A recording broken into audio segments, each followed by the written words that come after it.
It starts slowly. At first, you don't even realize something inside you is shifting. You just know that the old ways of being the smiling through the pain, the pleasing, the overthinking, the constant pressure to prove your worth don't feel survivable anymore.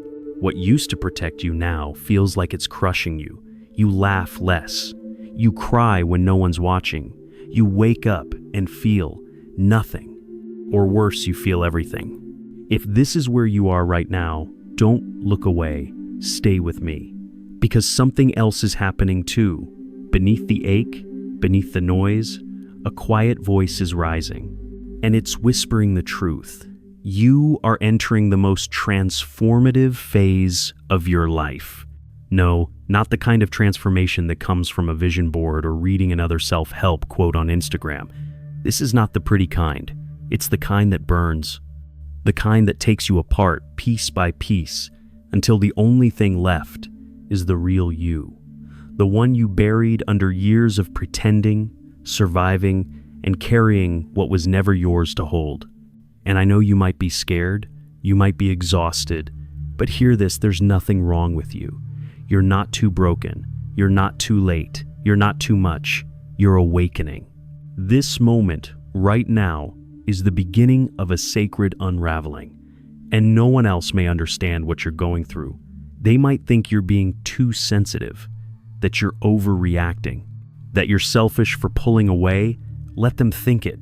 You don't need to explain your pain to those who've never tasted it, because this is yours. This phase, this is your reckoning, your reclamation.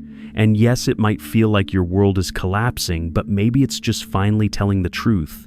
In this video, we're going deep, deeper than the noise, deeper than the surface level fixes. This isn't about becoming something new. It's about remembering who you were before the world told you to forget. We'll walk together through the silence, the shadow, the shame, and come out the other side with something stronger than hope.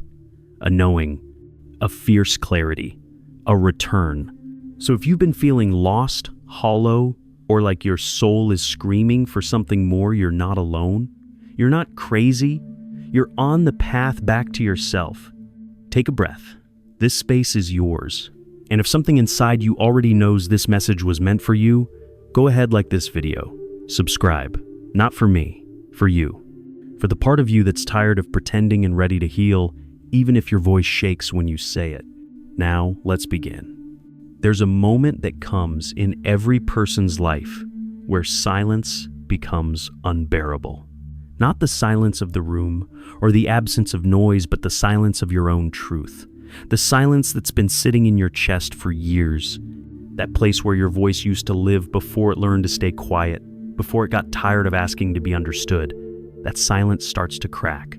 And once it does, you can't unhear the scream that's been buried underneath.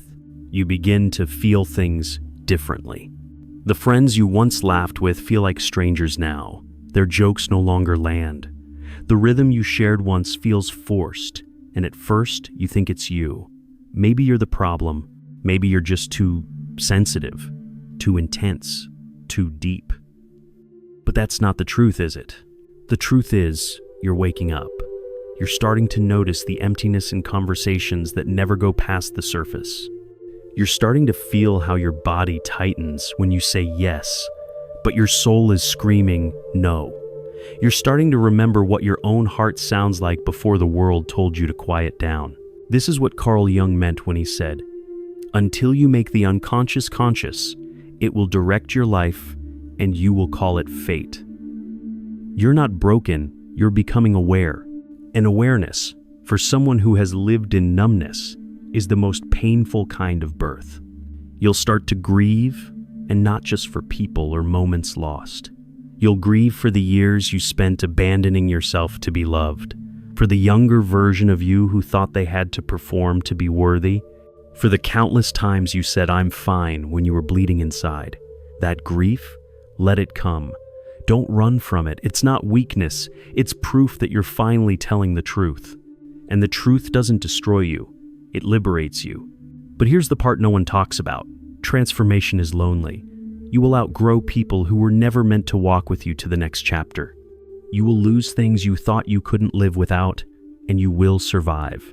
Not because you become numb, but because you finally choose yourself, even when it costs you comfort.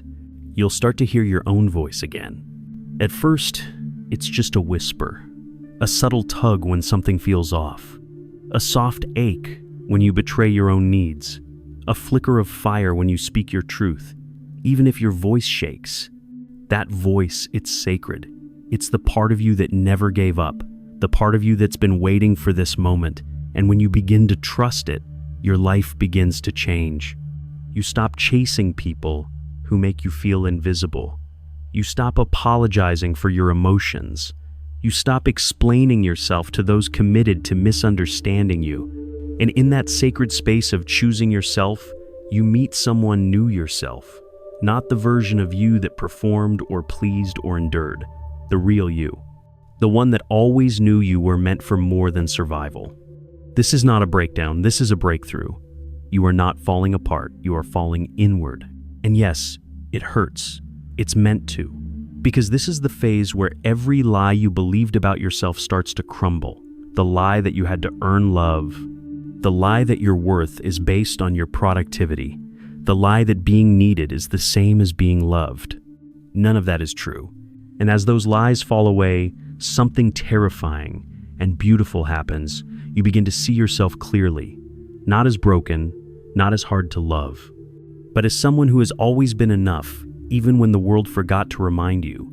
There will be nights, maybe you've already had them, where your chest tightens for no apparent reason, where you lie awake staring at the ceiling, unable to quiet the thoughts that keep circling, regrets, memories, questions you'll never get answers to. You'll want to reach for your phone, distract yourself, run from the ache. But some part of you knows this moment is sacred. It's in these dark, quiet hours that your soul does its deepest work. Because healing doesn't always look like sunlight pouring through windows or sudden clarity. Sometimes healing looks like sitting in the dark with your own pain and whispering, "I'm here. I'm not abandoning you this time." That's the moment the wound begins to soften, not because it's fixed, but because it's finally seen. You might feel like you're unraveling, and in a way you are. But let me ask you this. What if the unraveling is not the end, but the beginning? What if what you're losing isn't you but everything that was never truly yours? The masks, the roles, the expectations. The people who only loved a version of you that never actually existed. Let them go. You are allowed to change. You are allowed to grow. Do you remember the first time you silenced yourself to keep the peace? Most of us don't. It becomes so automatic. We nod, we smile, we say, "It's okay," even when it's not. And then we wonder why we feel so hollow inside. That's not life, that's performance. And you weren't born to perform, you were born to feel, to connect, to be real. The most transformative phase of your life begins when you stop running from your own emotions. Not judging them, not fixing them, just letting them be. Anger, sadness, longing, fear, each one is a messenger. They don't come to break you, they come to show you what's been buried. When you feel unlovable, that's the part of you that wasn't loved when it needed it most. When you feel too much, that's the part of you that's tired of pretending to be less. When you feel lost, that's the part of you that's finally done walking a path that was never yours to begin with. You're not losing your mind, you're coming home to it. And yes, the road back to yourself is messy. You might cry over things that happened years ago. You might get angry at people who aren't even in your life anymore. You might question your sanity as your old life no longer fits and your new life hasn't fully arrived yet. That in between, that's the cocoon. You're not who you were and not yet who you're becoming. It's a strange, sacred space. Honor it, because soon something begins to shift. Not outside of you, but within. The noise softens. The urge to prove yourself fades. You catch yourself smiling without forcing it. You speak up even when your voice shakes. You rest without guilt. You stop asking for permission to be who you are. And maybe, just maybe, for the first time in your life you feel peace. Not because everything is perfect, but because you are no longer abandoning yourself to belong. There will come a day when you look in the mirror and something will feel unfamiliar, not in a bad way, but in a way that makes you pause. You'll tilt your head slightly, wondering, when did I become this version of me? And if you're quiet enough, if you really allow yourself to see beyond the tired eyes and the fine lines from years of holding it together, you'll notice something new, a softness that wasn't there before. A strength that no longer roars, but hums steady beneath your skin. This is what transformation looks like. It doesn't come with fireworks or applause. It comes in the quiet decision to not text them back, in the subtle shift where you say no and don't over-explain, in the simple, sacred moments where you trust yourself without needing someone else to agree. And when someone tries to drag you back into your old identity, the overgiver, the peacekeeper, the one who always says yes, even when it's killing you, you'll feel it instantly. Your body will recoil. Your spirit will resist. Not because you're angry, but because you've changed. You'll start to notice how energy speaks louder than words, how you can walk into a room and feel who's safe and who's not, how some people drain you without saying a word. And instead of questioning yourself, you'll trust what your gut has known all along. You won't fight for crumbs anymore. You won't chase after clarity from people who only ever fed you confusion. Because when you finally give yourself the love you kept begging others for, you stop settling for half-hearted affection and start demanding presence, integrity, depth.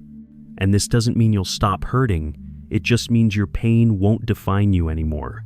You'll still have days where the loneliness returns, where you miss people who were never really good for you, where the weight of healing feels too heavy to carry. That's okay. Healing is not linear. It's not a checklist, it's not a destination, it's a return, again and again, to your own heart. And each time you come back, you find that your roots have grown a little deeper, your breath comes a little easier, your peace lasts a little longer. You begin to see love differently too. It's no longer the butterflies, the high highs, the obsessive thinking. It's not the chase, it's the stillness, the safety, the feeling of being seen without performing. And because you've sat with your own darkness, you're no longer afraid of someone else's. You love differently, not from fear, not from need, but from wholeness. You realize that true love starts with the courage to meet yourself fully, to hold your own hand through every storm, to soothe your inner child when no one else is around, to stop asking others to rescue you and instead become the one you've always needed. And when someone asks you, what changed? You won't have a neat answer. You'll just smile softly. Because how do you explain the moment you decided your own peace mattered more than being understood? Or the way your soul whispered, it's time, and for the first time you listened? That's not a story you tell. That's a life you live. There's a turning point no one warns you about. It doesn't come with fanfare. There's no grand awakening or thunderous sign. It's quiet, almost forgettable. It happens in a moment so ordinary you might miss it: folding laundry, walking alone, sipping coffee in the early morning stillness. But something inside you settles. You're no longer trying to be saved. You've stopped waiting for the apology that never came. You've stopped checking your phone, hoping they'll finally understand what they lost. You've stopped performing healing for anyone else's validation. Not because you don't care anymore, but because your energy has become sacred and you've learned to keep it where it's cherished, not questioned. It doesn't mean you don't still ache. Sometimes the old wounds reappear when you least expect them, at a song, a scent, a sudden silence that reminds you of who you used to be. But now, you hold those moments gently. You don't shame yourself for feeling. You breathe through it. You whisper, I see you, and you let the wave pass. That's the difference now. You no longer drown in it. You've learned how to swim. This phase of life isn't loud. It's not about rebuilding in the way the world tells you to: more goals, more hustle, more noise. No, this kind of transformation is about stripping down, releasing the identities that never belonged to you, softening into who you truly are. And sometimes that means losing things: people, comfort, illusions, You will miss what once made you feel safe, even if it wasn't healthy. You will long for the version of you who didn't know better, because ignorance sometimes felt easier than growth. But you'll keep going, not because it's easy, but because your soul refuses to live a lie any longer. You begin to notice how peace feels different from numbness. Numbness is heavy, peace is light. Numbness is silent. Peace is full of quiet music, like your body finally humming in harmony. And that harmony starts to guide you. You begin to eat differently, speak differently, walk differently. You choose environments that feel like nourishment, not punishment. You stop betraying yourself just to fit in. The truth is, you stop asking, "Who am I becoming?" And you start remembering, "Who was I before I forgot myself?" And as you remember, the fog starts to lift. You look back at your past and feel compassion, not shame. You see the younger you who stayed in that relationship too long, who overgave, who silenced her truth, and you love her, not in spite of it, because of it. Because you finally understand she was doing the best she could with what she had. You forgive yourself. That forgiveness, that's the real transformation. Not becoming someone new, but releasing the war with who you've been. And it's here, in this soft, raw space, that the most unexpected thing happens. Joy returns. Not the explosive kind, not the performance, but the quiet joy that sneaks up on you when you're brushing your hair, or watching the rain, or laughing at something deeply, stupidly human. The kind of joy that doesn't ask you to be perfect, just present. There's a different kind of strength that grows in you during this phase. Not the kind that grits its teeth and powers through. You've done that already. You've worn resilience like armor, moved through life with clenched fists and a fake smile. But now, the strength you carry is quieter. It's rooted. It doesn't need to prove anything. It doesn't scream to be heard. It just is. You walk away from things that once held you hostage, not with rage, but with grace. You don't need to slam doors anymore. You don't need to explain your absence. You know what it costs to stay where your soul is shrinking. And so, you leave. Softly. Completely. People will notice. Some will call you distant. Some will say you've changed. Some will try to guilt you, to pull you back into the role you used to play in their lives, the one who fixed everything, who made excuses, who kept the peace. But you won't go back. Not because you don't love them, but because you finally love you. And that changes everything. You find beauty in places you once overlooked. A stranger's kindness, the way the sky changes color at dusk, the deep stillness of your own breath when you stop to really feel it.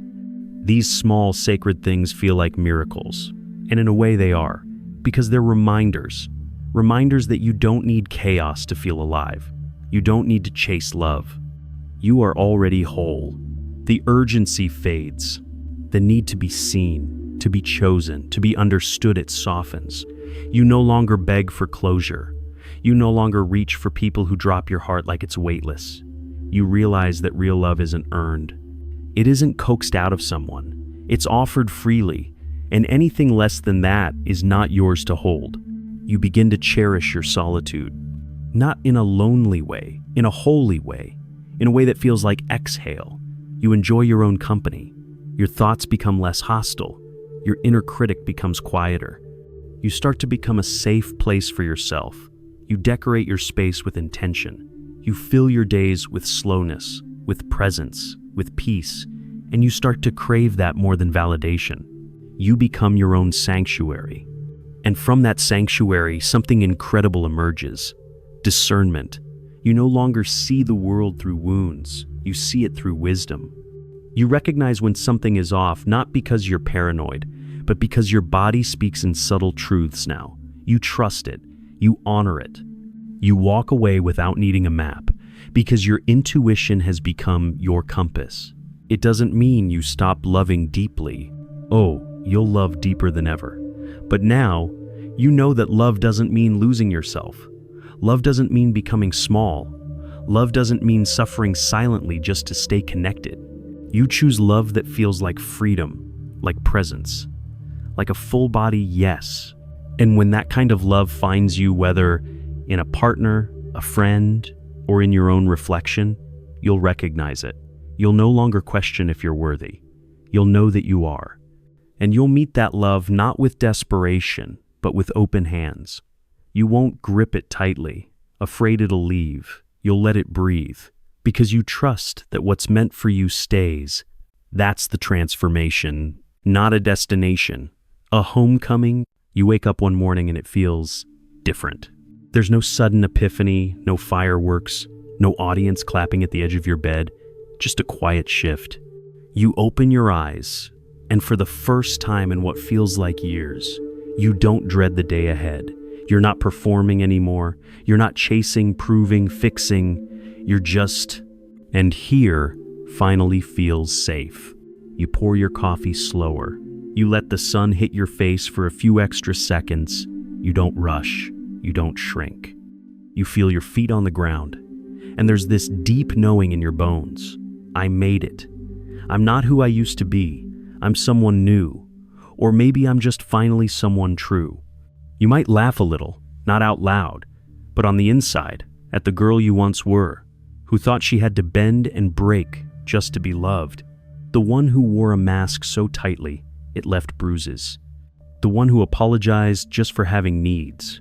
You want to hold her, tell her she doesn't need to carry so much, and in that moment you do. You carry her with softness now, with compassion. You no longer see her as weak. You see her as the version of you that survived. She kept going, even when everything inside her wanted to give up. And you are her continuation, the one who chooses healing, the one who chooses peace. It's in these quiet revolutions that your life begins to rebuild. Not in dramatic declarations or social media announcements, but in the everyday choices. You stop texting people who ghost your soul. You don't stay in rooms where your spirit goes numb. You say no and mean it. You say yes and feel it. You honor what your body tells you, what your gut has been screaming for years. You start to trust the timing of your life. And one day, you'll find yourself in the presence of someone new. Not just romantically. It could be a friend, a stranger, a child, or even a version of you that you've never fully met. And instead of shrinking, you'll expand. Instead of performing, you'll be present. Because now, you know what real connection feels like. It doesn't require sacrifice of your soul. It invites you into wholeness. This phase you're in, it's not a trend. It's not a phase that ends with the next hardship. It's a way of living, a way of remembering, a way of loving. And yes, there will still be hard days, triggers, flashbacks, times you doubt everything all over again. But now, you'll know what to do. You'll sit with yourself. You'll breathe. You'll feel it. And you'll choose not to abandon yourself again. You'll say, I've been here before, and I made it through. I'll make it through again. That kind of self-trust, it's unshakable. It's not built in moments of clarity. It's built in the dark, when no one's watching. It's built when you keep showing up for yourself, even when you feel unworthy. It's built every time you say, I choose me, and follow through. And in that choosing, you become the love you were always seeking. You become the parent your inner child never had, the partner your past self longed for, the friend your current self deserves. You become whole. One day, someone will look at you and say, you've changed. And you'll smile, not because it was easy, but because you know they're right. You have. You're no longer the person who swallowed their feelings just to keep the peace. You no longer confuse being wanted with being loved. You no longer romanticize the people who couldn't hold your heart. You've stopped bleeding for those who never offered a bandage in return. You have changed. But the real shift? It happened quietly. In the way you speak to yourself when no one else is around. In the softness that now coats your inner world. In the peace that lives in your breath. And it didn't happen all at once. There were days you swore nothing was working. Days you spiraled back into the old version of yourself, the one who over-explained, over-gave, over-apologized. And you hated yourself for it. You thought healing meant never falling back. But now, you know the truth. Healing isn't about never falling. It's about remembering how to rise again and again without shame. So when that voice creeps back in whispering, "You're too much," or "You'll always be alone," you don't believe it so easily anymore. You hear it, you nod, but you no longer invite it in to stay. You remind it gently that you're not who you used to be. You've walked through fire, and you didn't just survive, you softened. And now, life begins to mirror the change. You find yourself having conversations that nourish you instead of draining you. You stop engaging in battles that were never yours to fight. You surround yourself with people who don't flinch when you're honest, who don't disappear when you're vulnerable, who don't ask you to water yourself down just to keep them comfortable. You realize that love without safety is not love, it's survival. And you're not in survival mode anymore. You live differently now. You love from a full cup. You give without losing yourself. You protect your peace like it's sacred because it is. You no longer chase closure. You don't need people to understand your choices. You've stopped auditioning for a life that doesn't fit. And maybe, in this new life, you do fewer things. But what you do with presence, with devotion, with your whole self. You speak slower. You breathe deeper. You laugh more. Not because your life is perfect, but because you're finally living it with truth. And the weight that used to live on your chest, it's lighter now, because you no longer carry what was never yours to begin with. You've returned, and the world might not notice right away, but your soul does. Your soul recognizes the freedom, the safety, the home you've built inside your own body. This is the most transformative phase of your life. Not because everything changed, but because you did. You remembered who you are. You reclaimed what they tried to bury. You softened in a world that asked you to harden. And you didn't just heal, you rose. Again and again and again.